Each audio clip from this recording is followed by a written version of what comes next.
Right, good afternoon. Today we're working on an issue 4B ZX Spectrum 48K board, and as yesterday this one hasn't been touched at all, so it's still got the original antenna output and everything else. I don't see anything that has been modified.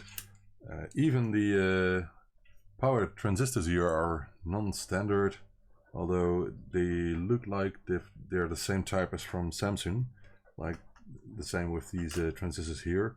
So I guess this wasn't a time when Sinclair outsourced producing the Spectrum boards by Samsung, and they seem to have used some of the same parts, I guess. I'm not sure, but might be the case. So let's remove the heatsink to start with.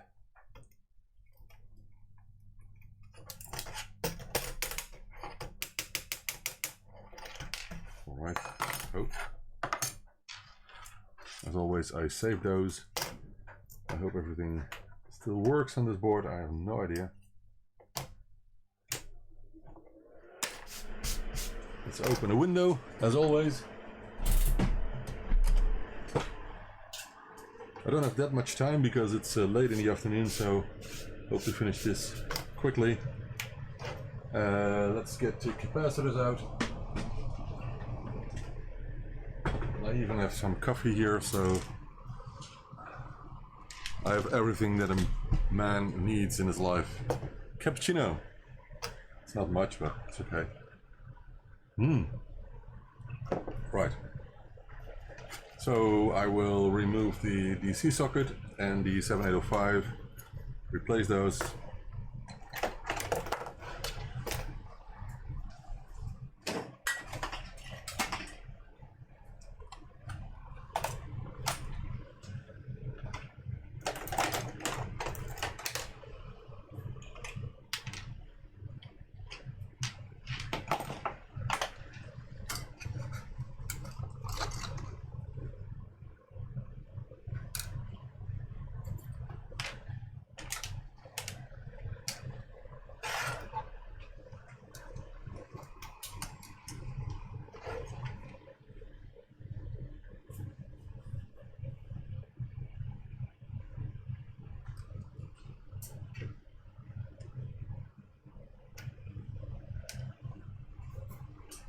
Alright, let's open up those holes.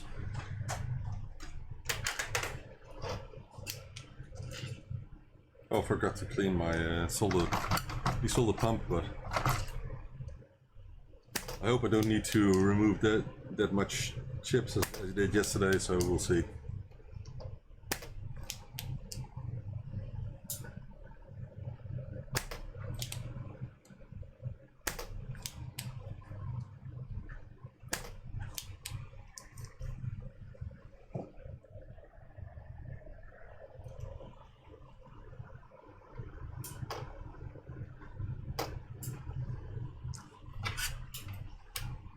And let's get rid of the reset cable. If I need one later on, I will solder it back in place and usually solder it on top of the reset capacitor here.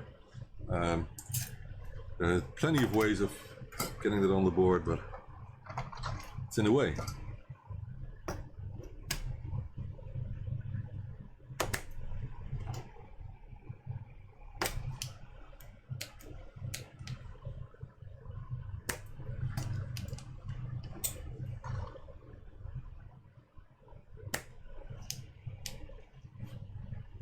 Right, that's done. It's getting a bit messy, but that's quite nice. Okay, let's pre-solder the capacitors.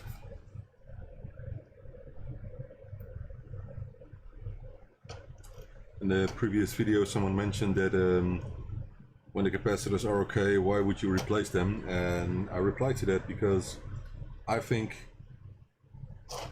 these capacitors, which are 40 years old, should be replaced nowadays on all boards. If you use the board, by the way. If you don't use the board, it's just for collection, then you can keep it that way. But if you power it on even one time in a couple of years or something, it's really important that those capacitors are fresh. because if you do not, then it's quite easy that some bad voltage with a lot of ripple will enter, for example, the lower RAM chips, and those are very sensitive to bad power lines, so you will most definitely damage those. And then the board will not be original anymore. So if you are a collector, make sure not to power on the board at all with original capacitors, otherwise just replace them. That's my advice. Of course, if the capacitors still seem to work okay, they will definitely not be the same capacitance as original when they were put in 40 years ago.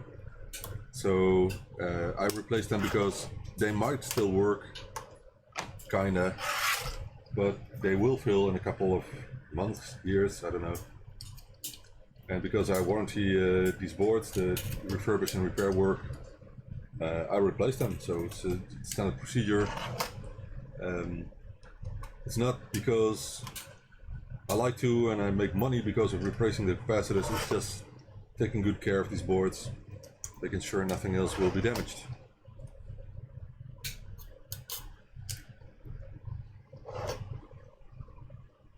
So I think I had a 4S yesterday, which is almost the same. Now I don't know if the 4B and 4S were made on the same time, same year even, I don't know. Maybe there's a date on the board, it says 83, so I don't know, I have to check. You can check the dates on the chips, like this one is 8449, the date code, this is 8423, this is 8447, so this board seems to be from 84. Alright, this transistor here is really sticking out a lot. It's not easy to give it a good place. Maybe I will replace them, but of course there is a small chance that other parts of the the neighborhood are of a different value as well. So it's kind of a risky gamble, but most of the time you can just replace those transistors. But I will leave it as is for now, but it's not really nice to work with that transistor this way. It's really long itself, and then the legs are long as well, so it's sticking out quite a lot, as you can see. I don't like that, but anyway. The board is a bit dusty, so maybe I should use a brush. Fast functional testing, the label's still on. I don't know for how long, but we'll see. Let's do the composite video modification. Last week I was testing a board and I didn't get any video output. So I was already checking transistors and measuring voltages, and I just forgot to do the modification. So it was still antenna.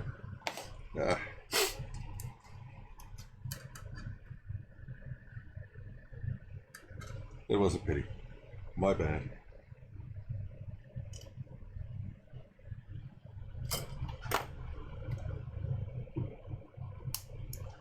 But this modification can always be undone. It's not the hardest to undo if someone really wants antenna output.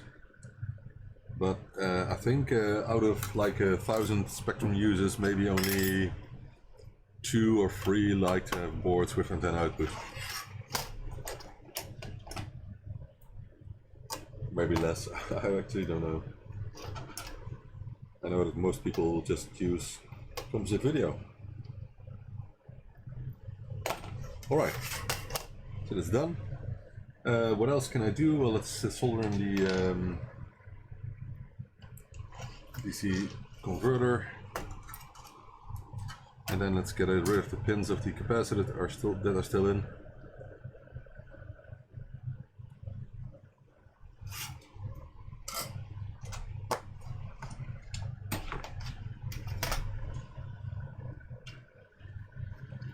Oh.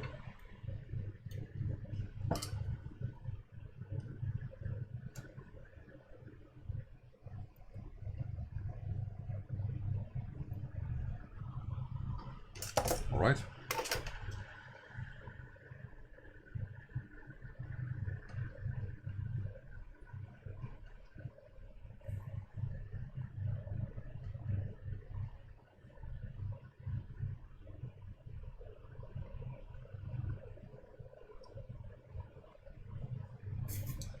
We'll clean up the flux later on.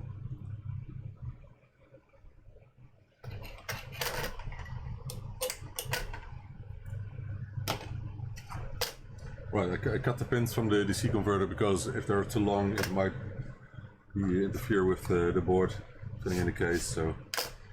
Alright, yes, let's get the pins out. It shouldn't take too long.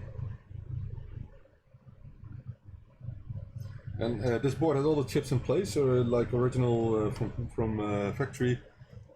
So I really wonder if this board works. There's nothing done as far as I can see. I don't think there was any chip being worked on. Oh, it looks... Oh no, I can see those two chips have been soldered on, so maybe those have been replaced.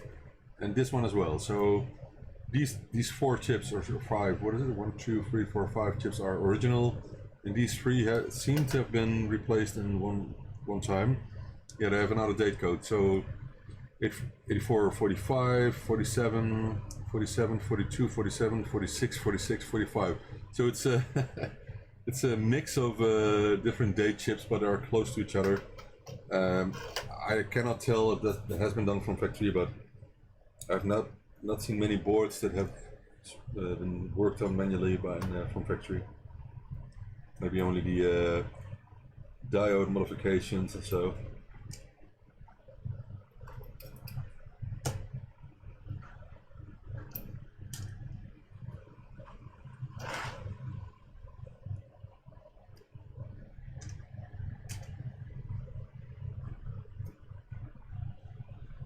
Right. I think we have 2 more and then we can open the pads.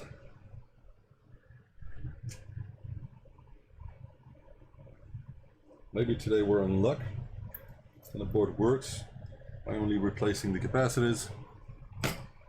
And as I told before, I don't test the boards before anymore. I just replace the capacitors to start with, because most of the time they cause issues, whether it's noticeable when powering on or not. I just make sure that I'm not damaging any other parts by starting with replacing the capacitors, so those can cause any issues.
If you have any questions, let them know in the comments below. If I can help you with anything, then I will try to answer those.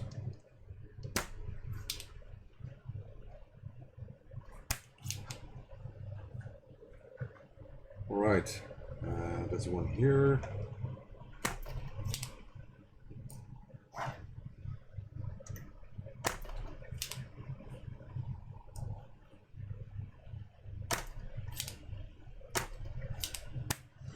think we have most of them done. There's some dust and garbage on the back, so let's clean it up a bit. Let's do the same with the front, top of the board.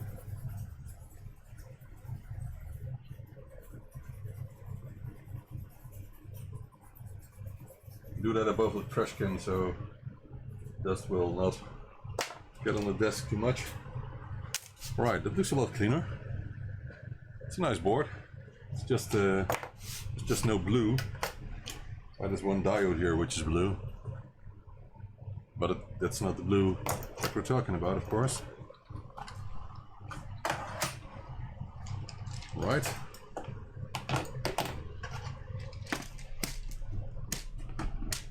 Famous capacitor cabinet. Just a second.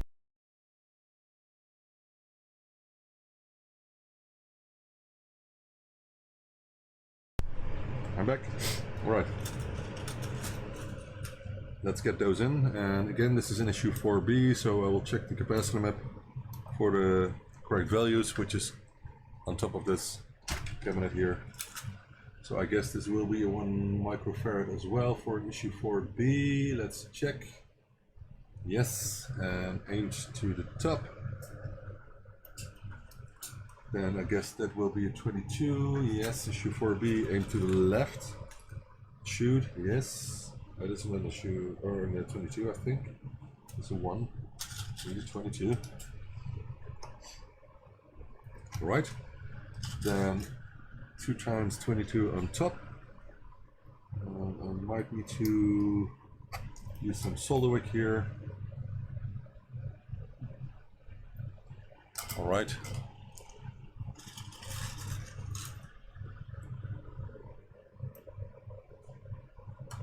Then we need a 1 microfarad and a 4.7 will be next.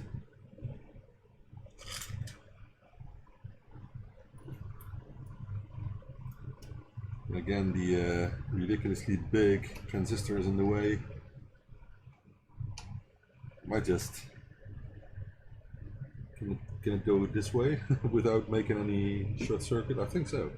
Let's keep it this way to the side. It's not interfering with anything, so that's better.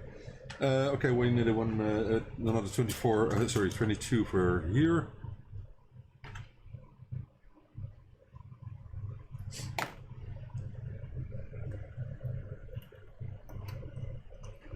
Then 2 times 100.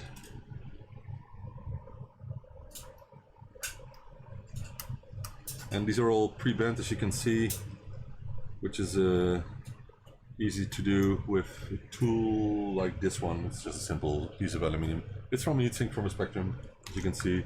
You can also 3D print tools like this one. It has a magnet, so you can put it on a board somewhere.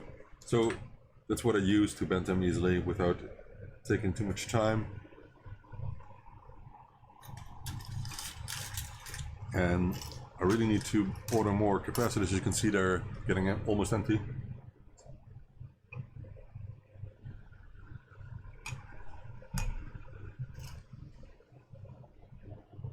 Oh, these holes are not open. I thought I did, but...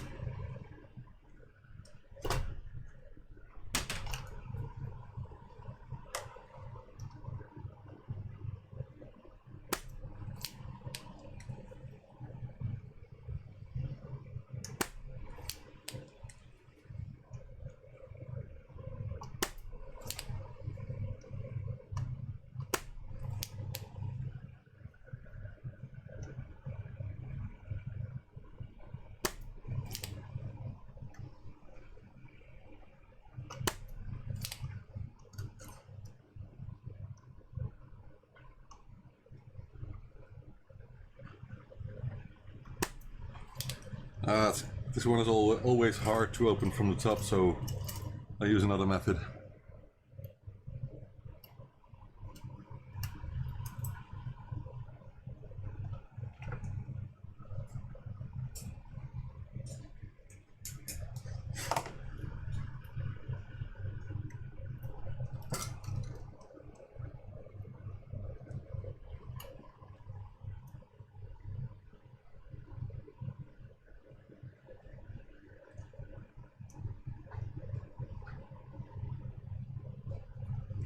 think this should work, and if not, it's not the biggest deal. We can do that later.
Alright, I think most are done, so let's cut the legs.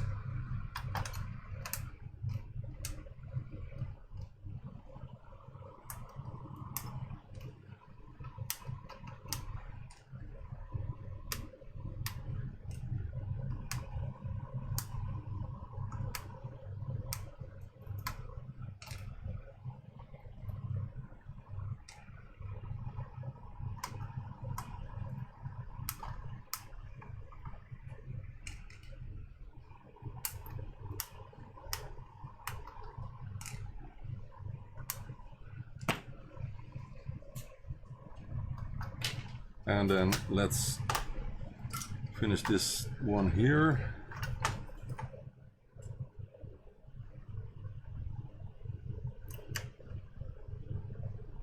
All right, almost good, but not quite.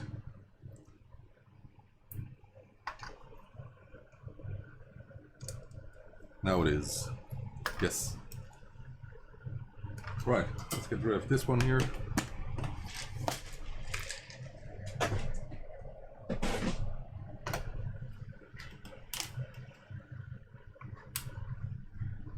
So this is a lot quicker than yesterday, I think, but we don't know if it will work, which we'll see in a couple of minutes.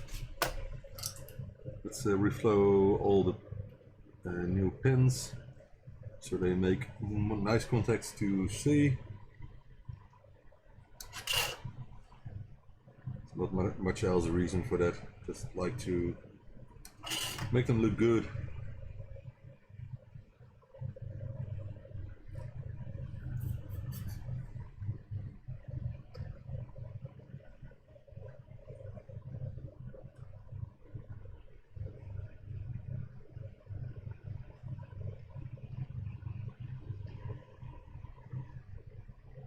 Right, I think that's it.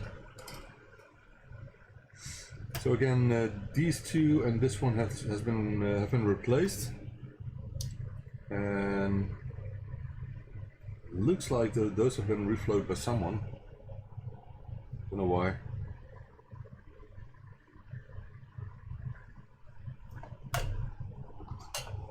I like to move this speaker a bit.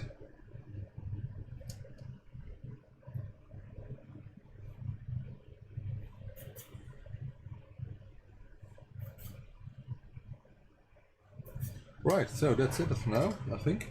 Again, I'm checking the transistors if they're not shorting out.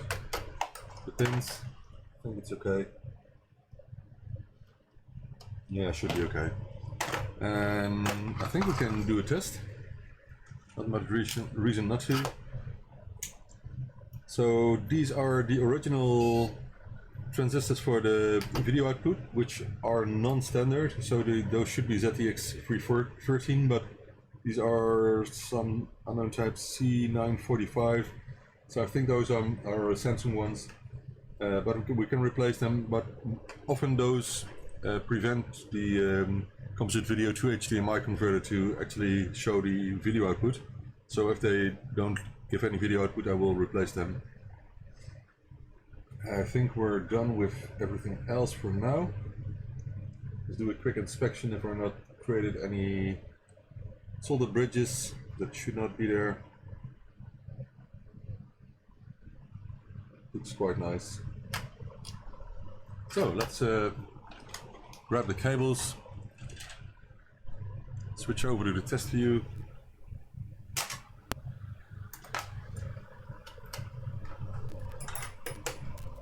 So we'll start with video only, we don't need audio. Although if it works then you can hear it as well. Right. Yes, I got a picture there, but it's really bright or something, I don't know. That's odd. Maybe that's because of those transistors, it could be. Because on the converter to HDMI it's okay. Let's grab the die card. Where did I put it? Oh, here it is. It seems to work, but sounds okay. It's really bright on this display here, so that must be the transistor. And on the converter, it's not quite as bright, so I think I will replace them anyway. I've got a load of original tested ones here, so let's grab two. Oh, another Z80, it seems. It's a pity. Okay, we have to get the Z80 out. Unfortunately, it will take a bit longer. It's kind of hard because all the pins are bent inwards, so that I'm not sure if you can see it. That will be a bit harder than usual. But let's start with the transistors for the video output. I want to see if that is causing the odd output on my small monitor here.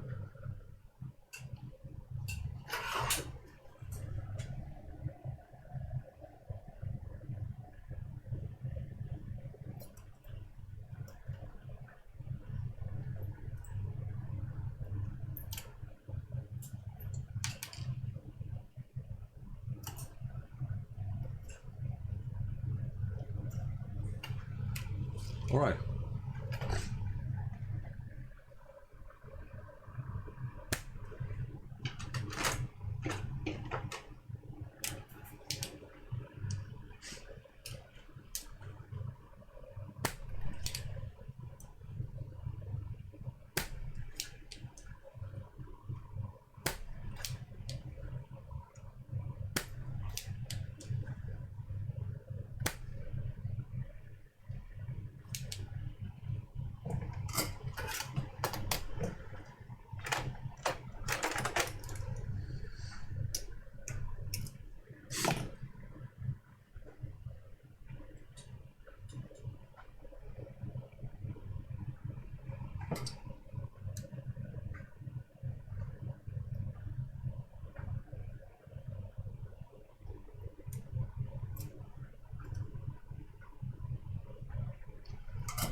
Okay, those are in. Let's see if that is better or not. Or different at least. No, it's still bright. I'm not sure. Oh, this is a non-standard color chip. So let's swap that with a good one. I hate those ones. I thought it was 18 pin. Yes, 18 pin. So we need to replace two chips. We will drop in an LM1889 and we will drop in a new Z80 in the socket.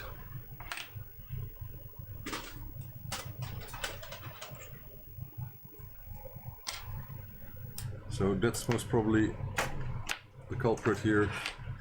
It's working, but it might. Those chips are really sensitive and might die. These ones, the original SN94459. Those are not that good. So let's get it out and put in a good one.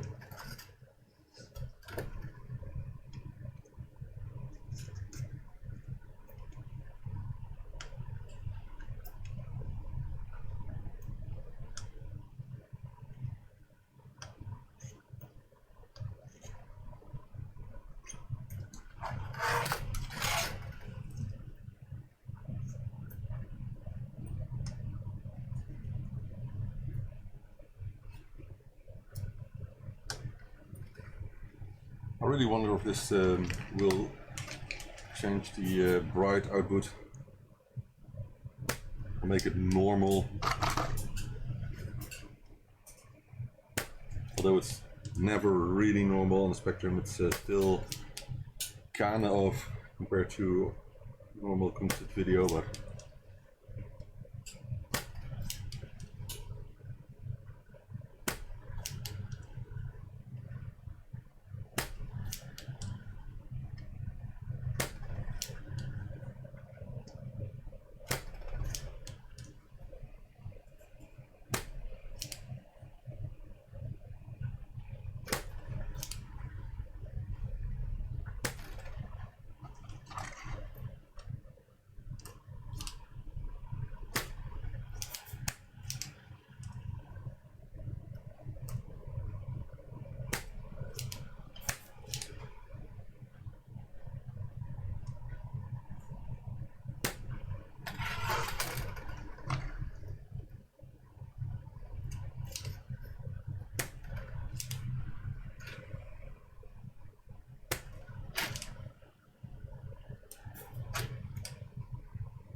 okay, that should come out.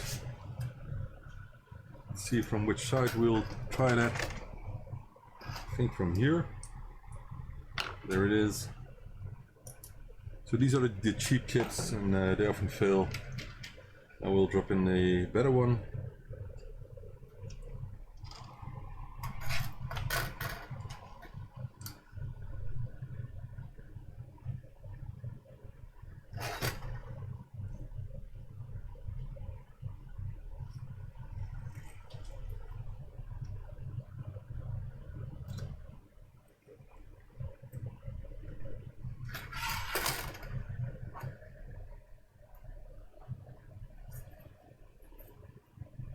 Right.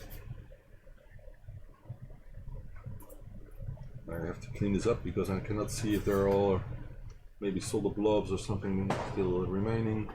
What I do see is a pin from the transistor next to it that is kind of close to the socket.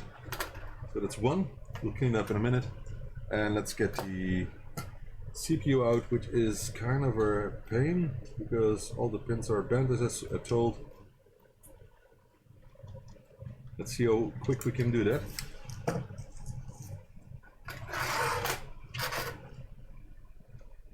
There was another reply to the other video talking about why not keep the Z80 in even with the dead M1 line, because not everyone will use a device which requires the working on M1 line, but the problem is I think most of the users, like 90% or so, are using modern storage on Spectrum. So if they want to be able to use those, the Z80, the M1 signal should work on the Z80. So I'm first bending all the pins, as you can see. Maybe I'm not sure if you can, but maybe you can see what I'm doing.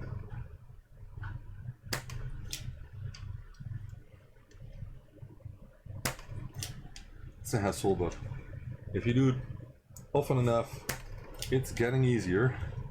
It's still not the nicest thing to do, the bend the pins back on these boards. I'm not sure if these chips have been put in with a machine, for example. That might be the cause of the bent pins. Maybe all the Spectrum boards have chips in with a machine, by machine. I'm not sure. I wasn't in the factory back then. I've been in the head office, Cambridge, I think 3 or 4 times, and loads of other places where Sinclair was back in the days. It's really cool. I once got a really great tour of and history explanations, but I did record it. He didn't want me to record a video, so I was thinking of maybe narrate what he told us, or just use the audio. But unfortunately, I lost all that video. There was a problem with my camera back then. It was a pity. So unfortunately, I don't have that history anymore, because it was a really interesting story. I think 4 years ago, something, just before COVID.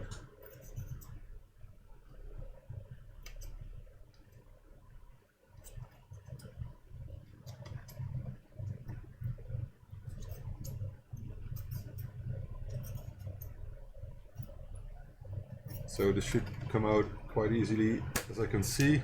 As far as I can see, I think all the pins are straight enough, and the holes are open enough to just almost fall out, but we'll see.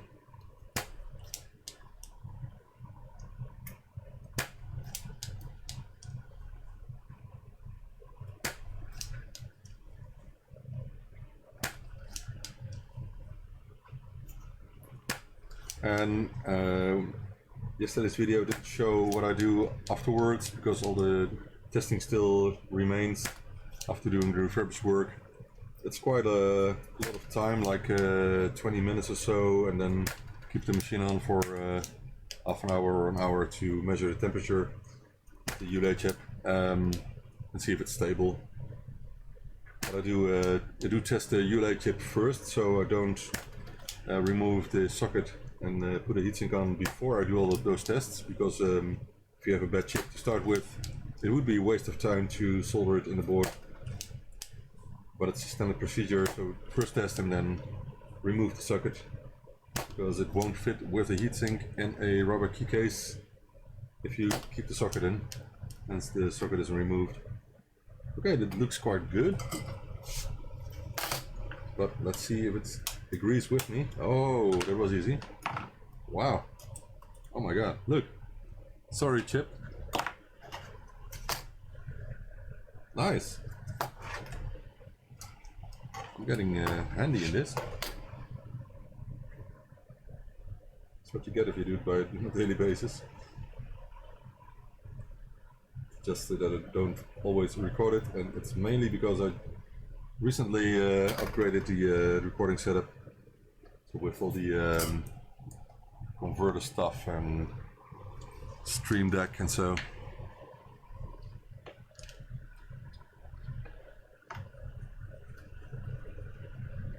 Loads of solder blobs, so I want to get rid of those before soldering in the socket.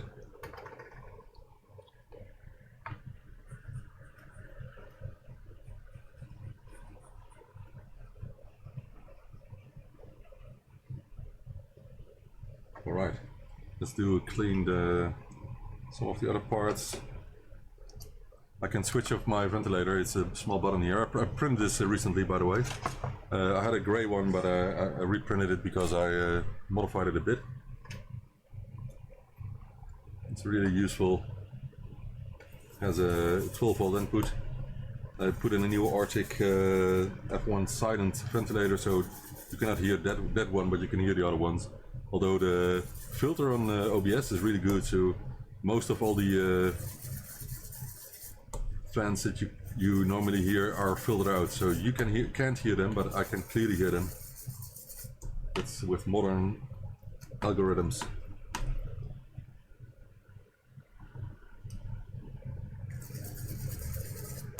It's quite loud, more loud than you can hear on the video. At least 10 times as loud. Anyway, okay, this is still some solder stuff left here. Nope.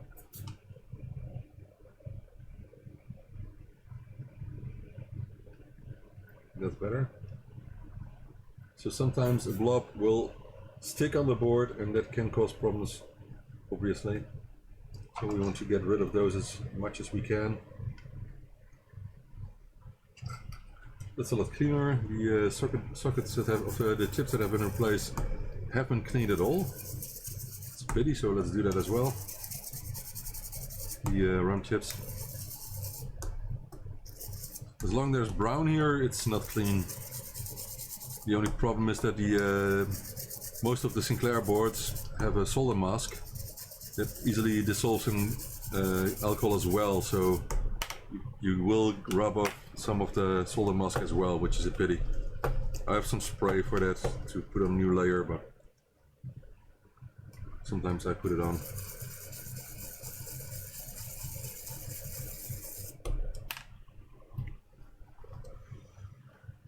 That looks a lot better.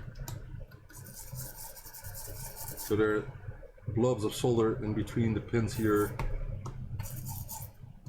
caused by the previous person who worked on this board, whenever it may have been, I don't know. Still some flux remaining there, so let's try to get it off. Maybe it's really old and then it's really hard stuck to the board, so I can try, but sometimes you just have to accept that some of the flux will remain. It's not much, but it's okay. Right, let's cut that pin from the modulator so that won't interfere with the case as well. Do the transistors here that we replaced ourselves. Right.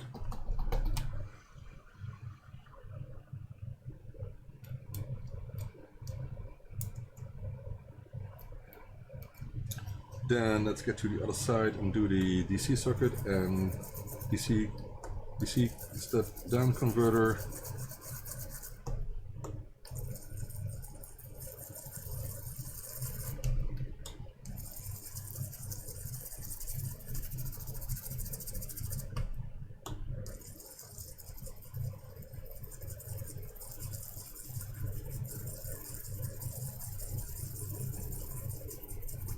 Right.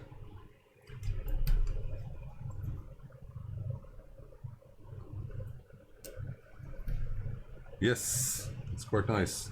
Now, let's get in the socket for the CPU.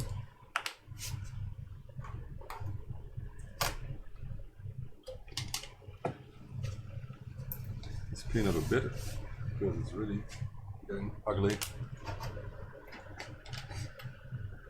We can put in the LM1889 already, so let's do that. I've never had a problem with replacing the SM chips with an LM chip. That should work without any issue. I hope the output is better now and more compatible with TVs.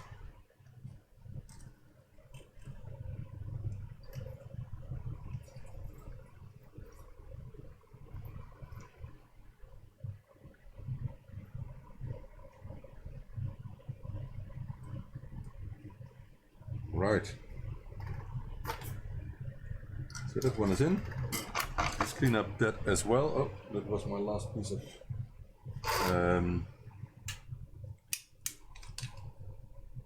tissue I had. I need to grab a new box. So because I want to clean the Z80 as well. Sorry for the lack of light now, because when I shut off the soldering iron, it shuts off a couple of things at once.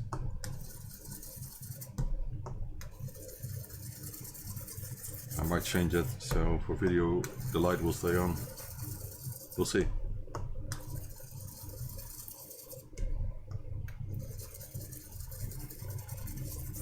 Alright, almost done.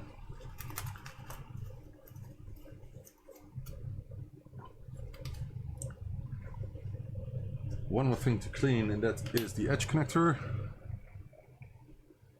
which is quite dirty. Yeah, it's really dirty. I'm only going to use IPA now, not the glass fiber brush, because I don't have more tissues here. We'll do that later on then. But this edge connector is quite dirty, so either much used, I think it's much used because I can see the copper visible just on the edges, so this edge connector has been used a lot. We never know what interfaces have been on here. Joystick, printer, floppy, or anything else. I don't think this has ever gotten a modern interface because it was still an antenna output.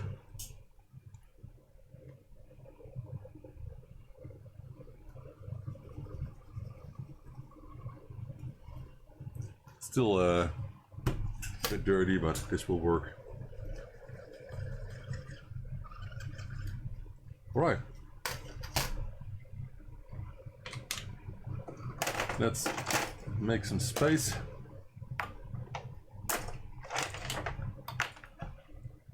And we will do a new test with the new Z80 CPU in. And let's hope everything still works. Otherwise, I won't be in time for dinner.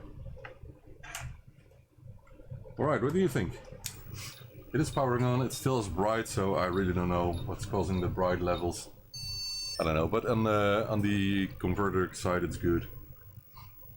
Let's start with checking if the diagnostic card is detected properly. I think it is, because it's not giving that message, which is good. So the output might be this transistor. I'm not sure if TF3 is in the video circuit.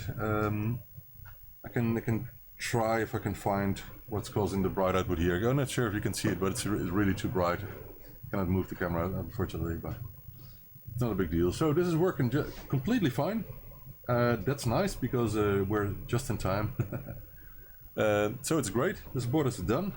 Of course, still have to test the ULA chip, but we got sound at least. So we'll test the tape in. I will test the keyboard. I have a keyboard here, so I can do that now.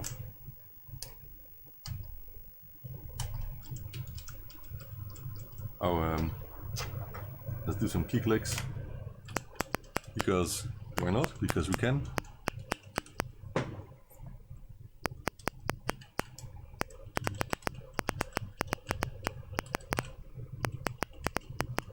Right. What shall we do? Shall I be creative? Let's be creative.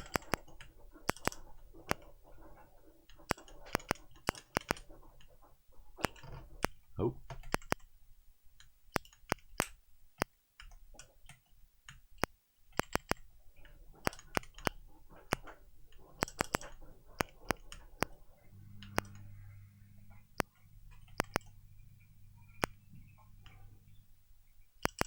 Let's see how quick you can decipher what I'm trying to type.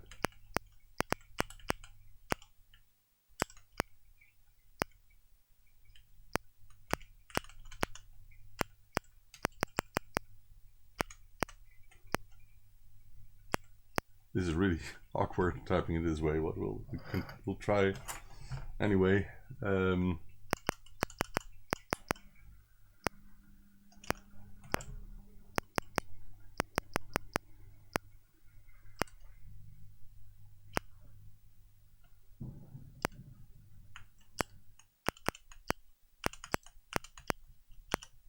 Almost.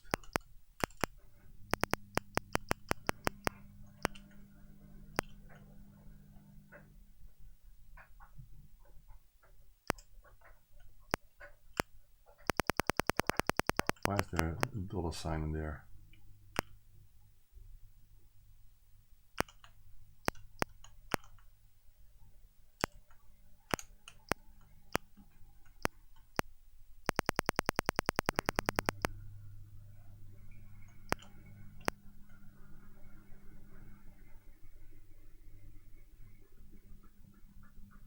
I think we're getting there.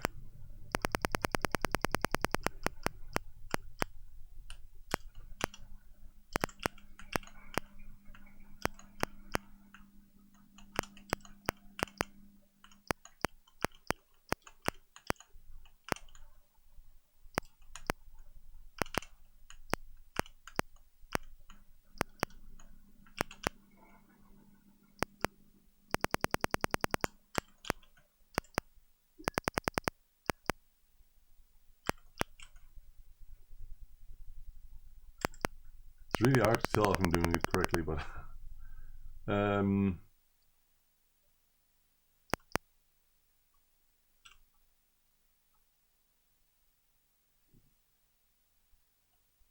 yeah, that will work. Yes. So I'm wasting time at this moment.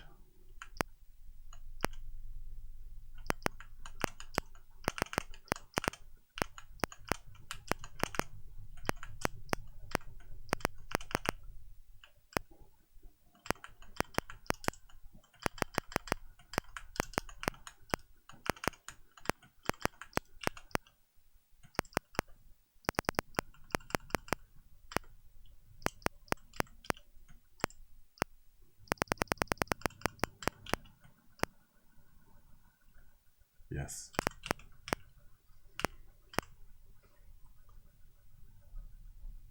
I think this is the last line.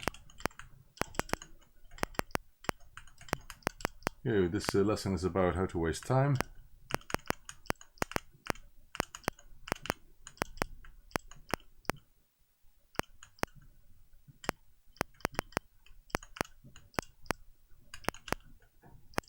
That's not good.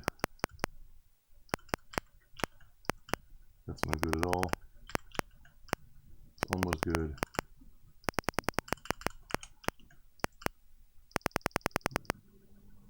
I think that should work.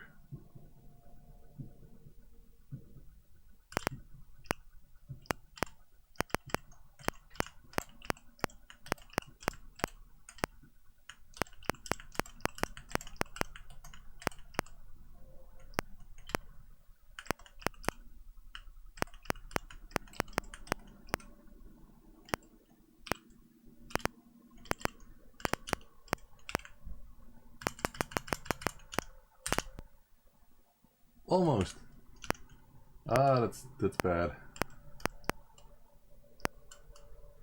Let's change it a bit.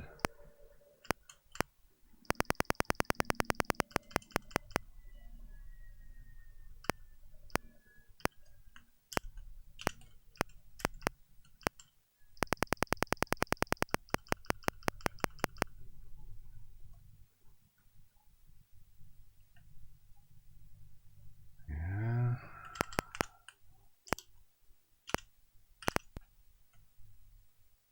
It's odd. Okay.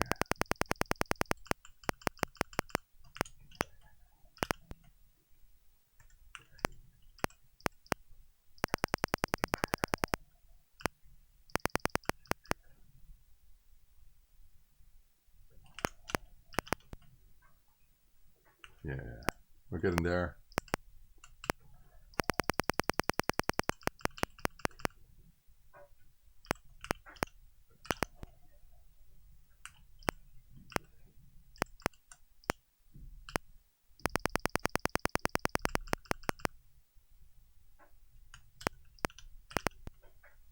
Okay, this is good enough. So, an issue 4B, which is saved as well. Well, I hope you liked it. I think it's cool. We did some ASCII art. I had a good time. I like doing this work. And this was it for now. And I hope I will see you in the next video. So bye.